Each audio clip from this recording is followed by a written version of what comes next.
بسم الله الرحمن الرحیم نحمده ونصلي على رسوله الكريم اما بعد.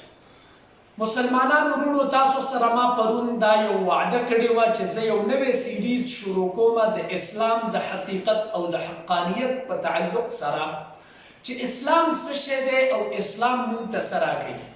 تاسو ته ما پرون یو تمهیدي طور سره دا خبره کړې وه چې اسلام موږ ته دا یو مکمل ضابط حیات راکوي، د زندګۍ د تیرولو مکمله طریقه.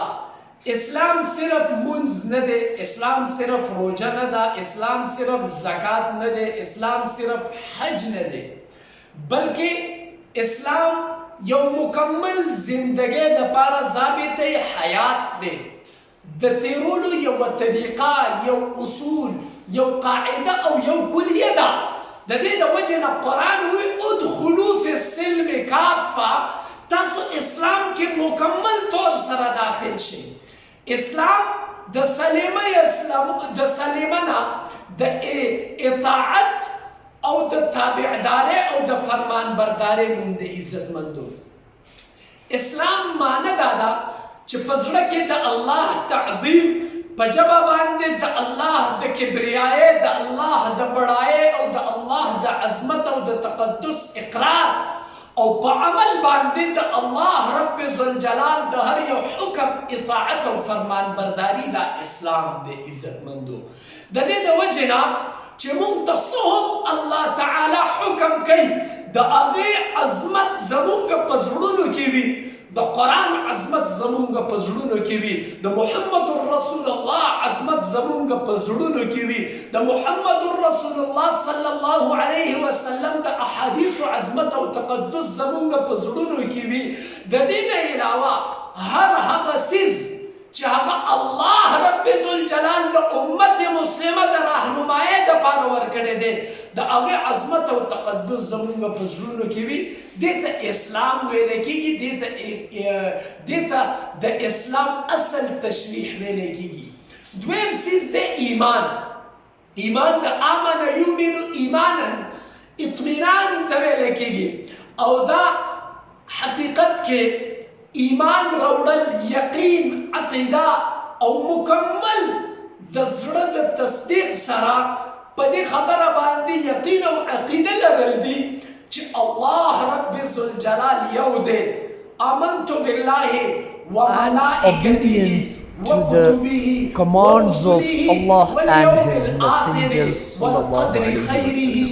وشره من الله تعالى والبعث بعد الموت.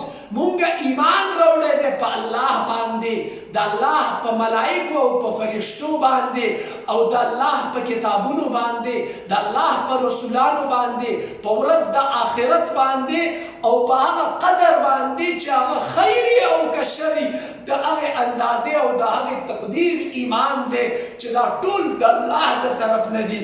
او زمونږ ایمان دی چې د مرګ نه بعد واپس پاسېدل دي. دغه شانتې ایمان مجمل دی ته ویلی کېږي چې آمنت بالله کما هو باسمائه وصفاته وقبلت جمیع احکامه.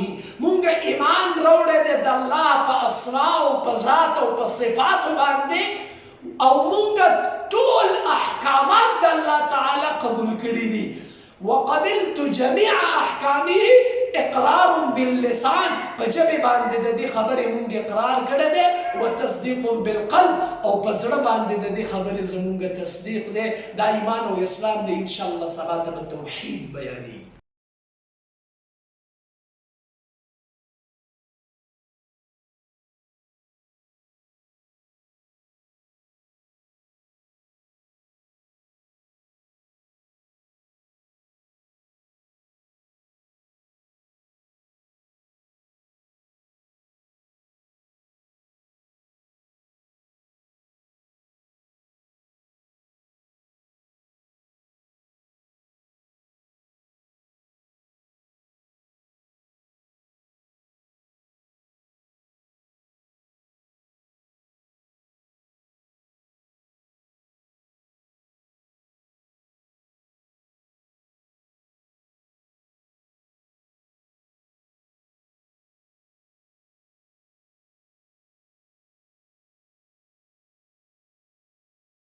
Thanks for watching my channel.